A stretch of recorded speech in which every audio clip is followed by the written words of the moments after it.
பிப்ரவரி மாதம் 19ஆம் தேதி, பொதுக்காலம், 6ஆம் வாரம், புதன்கிழமை. முதல் வாசகம். தொடக்க நூலிலிருந்து வாசகம். அதிகாரம் 8. இறை வார்த்தைகள் 6 முதல் 13 மற்றும் 20 முதல் 22 முடிய. 40 நாட்கள் முடிந்தபின் பேழையில் தாம் அமைத்திருந்த சாளரத்தை நோவா திறந்து காகம் ஒன்றை வெளியே அனுப்பினார். அது மண்ணுலகில் வெள்ளம் வற்றும் வரை போவதும் வருவதுமாக இருந்தது.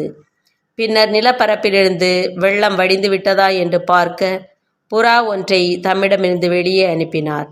ஆனால் அதற்கு கால் வைத்து தங்குவதற்கு இடம் தென்படாததால் அது அவரிடமே பேழைக்கு திரும்பி வந்தது. ஏனெனில் நிலப்பரப்பு முழுவதிலும் இன்னும் வெள்ளம் நின்றது. ஆகவே அவர் தம் கையை நீட்டி அதை பிடித்து தம்மிடம் பேழைக்குள் சேர்த்து கொண்டார். அவர் இன்னும் 7 நாட்கள் காத்திருந்து மீண்டும் புறாவை பேழையிலிருந்து வெளியே அனுப்பினார். மாலையில் அது அவரிடம் திரும்பி வந்தபொழுது அதன் அலகில் அது கொத்துக்கொண்டு வந்த ஒலிவ இலை இருந்தது. அப்பொழுது நோவா மண்ணுலகில் வெள்ளம் வற்றிவிட்டது என்று தெரிந்து கொண்டார். இன்னும் 7 நாட்கள் காத்திருந்த பின் புறாவை வெளியே அனுப்பினார். அது அவரிடம் மறுபடி திரும்பி வரவில்லை. அவருக்கு 601 வயதான ஆண்டின் முதல் மாதத்தில் முதல் நாளில் மண்ணுலக பரப்பில் இருந்த வெள்ளம் வற்றியது. அப்பொழுது நோவா பேழையின் மேற்கூரையை திறந்து பார்த்தார். இதோ நிலமெல்லாம் உலர்ந்திருந்தது. அப்பொழுது நோவா ஆண்டவருக்கு ஒரு பலிபீடம் கட்டி அதன் மேல் எல்லா வகை தக்க விலங்குகள், தக்க பறவைகளிலிருந்து எடுக்கப்பட்டவற்றை எரிபலியாக செலுத்தினார். ஆண்டவர் நறுமணத்தை நுகர்ந்து தமக்குள் சொல்லி கொண்டது, மனிதரை முன்னிட்டு நிலத்தை இனி நான் சபிக்கவே மாட்டேன்.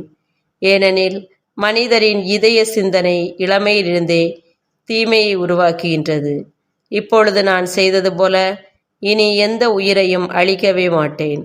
மண்ணுலகு இருக்கும் நாளளவும் விதைக்கும் காலமும் அறுவடை காலமும் குளிரும் வெப்பமும் கோடை காலமும் குளிர்காலமும் பகலும் இரவும் என்றும் ஓய்வதில்லை.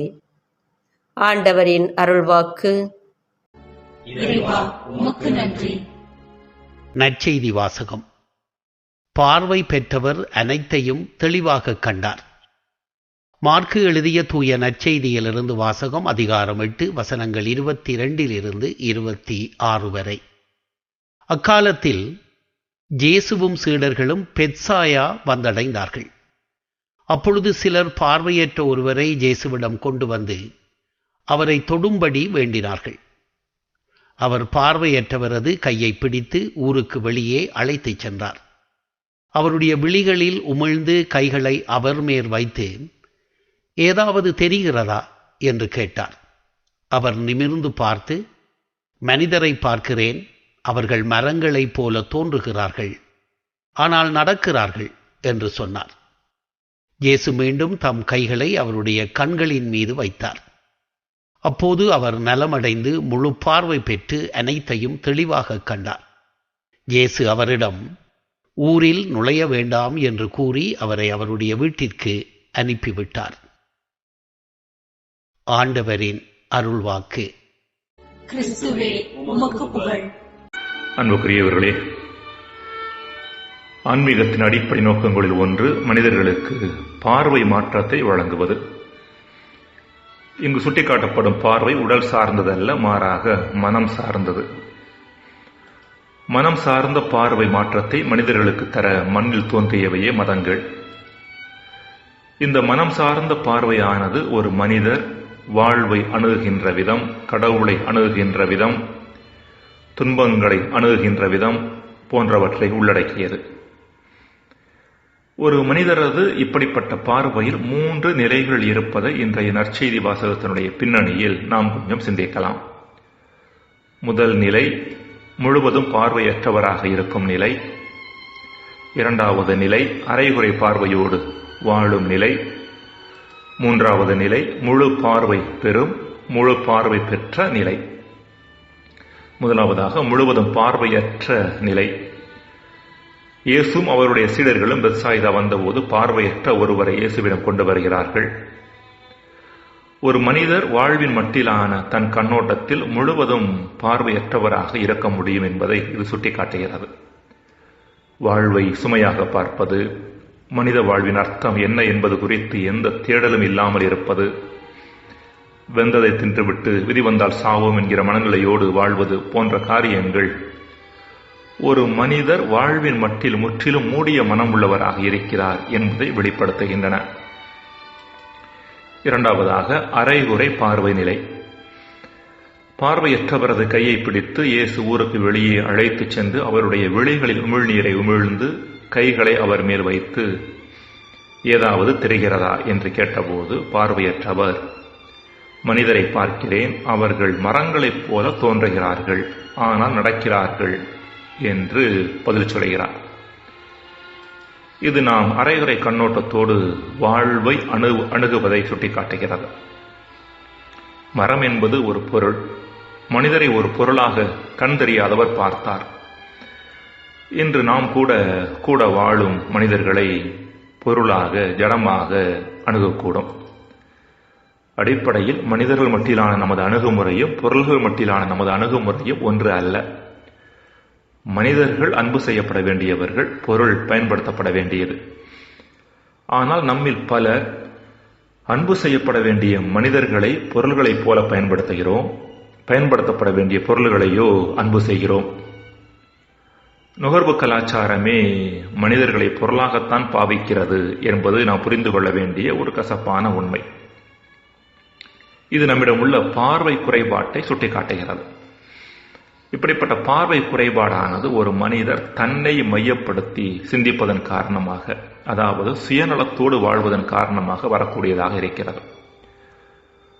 மூன்றாவதாக, முழு பார்வை அடைந்த நிலை.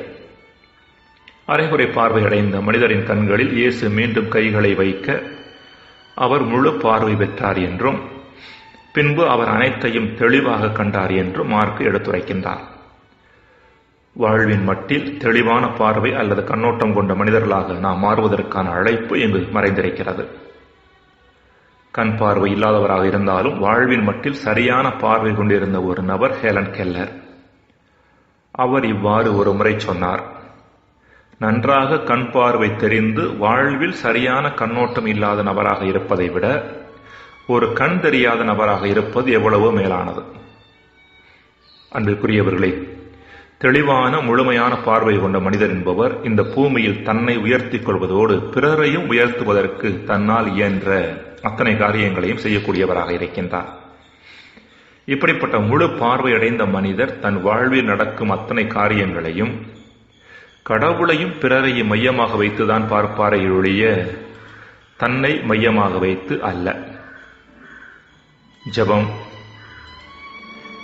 இறைவா, எம் பார்வை மாற்றம் வாழ்வு மாற்றத்திற்கு இட்டுச் செல்லும் என்பதை நாங்கள் உணர வரம் தாரும். ஆமென்.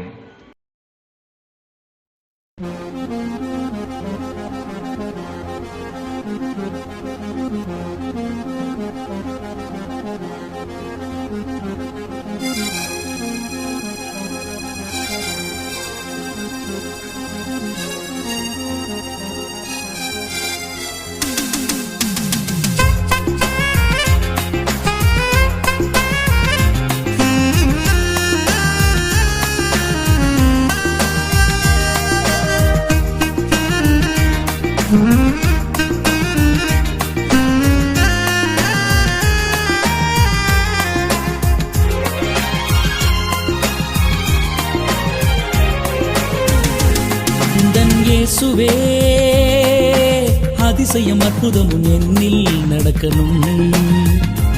எந்தன் தேவனே, உம்முடைய வல்லமையை என்னில் நிரப்பணும். எந்தன் இயேசுவே, அதிசயம் அற்புதமும் என்னில் நடக்கணும். எந்தன் தேவனே, உம்முடைய வல்லமையை என்னில் நிரப்பணும். கூடும் எல்லாம் கூடும், உம்மிடம் வந்தால் என் குறை தீரும். உம்மால் கூடும் எல்லாம் கூடும், உம்மிடம் வந்தால் என் குறை தீரும். அதிசயம் அற்புதமும் என்னில் நடக்கணும். எந்தன் தேவனே உம்முடைய வல்லமையை என்னில் நிரப்பணும்.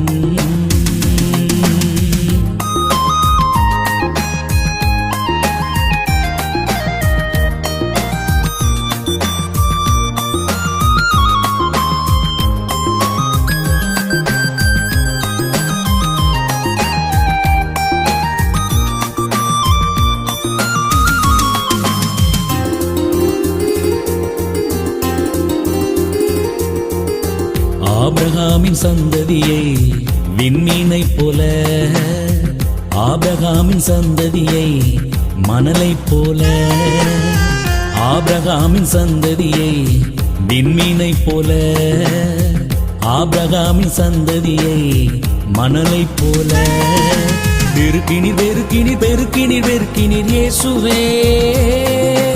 அதிசயம் அற்புதமும் என்னில் நடக்கணும். எந்தன் தேவனே உம்முடைய வல்லமையை என்னில் நிரப்பணும்.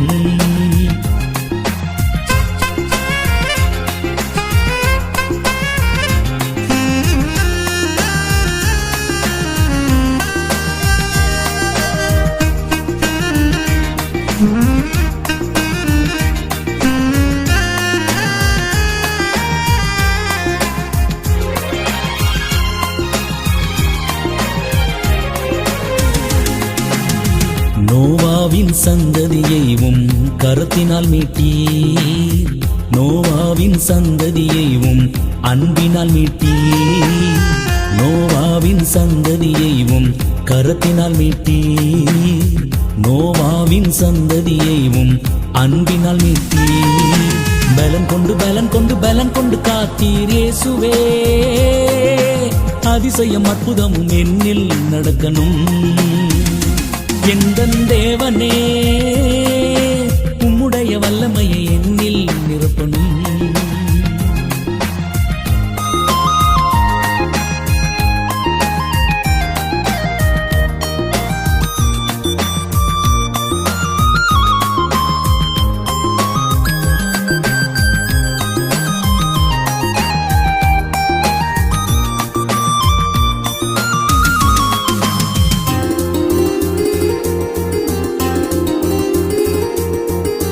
செங்கடலை இரண்டாக தடுத்து நிறுத்தினீர், யாக்கோபின் சந்ததியை உயிருடன் மீட்டீர். செங்கடலை இரண்டாக தடுத்து நிறுத்தினீர், யாக்கோபின் சந்ததியை உயிருடன் மீட்டீர். அதிசயம் அதிசயம் எப்போதும் அதிசயம் இயேசுவே. அதிசயம் அற்புதமும் என்னில் நடக்கணும். எந்தன் தேவனே உம்முடைய வல்லமையை என்னில் நிரப்பணும். எந்தன் இயேசுவே அதிசயம் அற்புதமும் என்னில் நடக்கணும். எந்தன் தேவனே உம்முடைய வல்லமையை என்னில் நிரப்பணும். உம்மால் கூடும் எல்லாம் கூடும், உம்மிடம் வந்தால் என் குறை தீரும். உம்மால் கூடும் எல்லாம் கூடும், உம்மிடம் வந்தால் என் குறை தீரும். எந்தன் இயேசுவே அதிசயம் அற்புதமும் என்னில் நடக்கணும். எந்தன் தேவனே உம்முடைய வல்லமையை என்னில் நிரப்பணும்.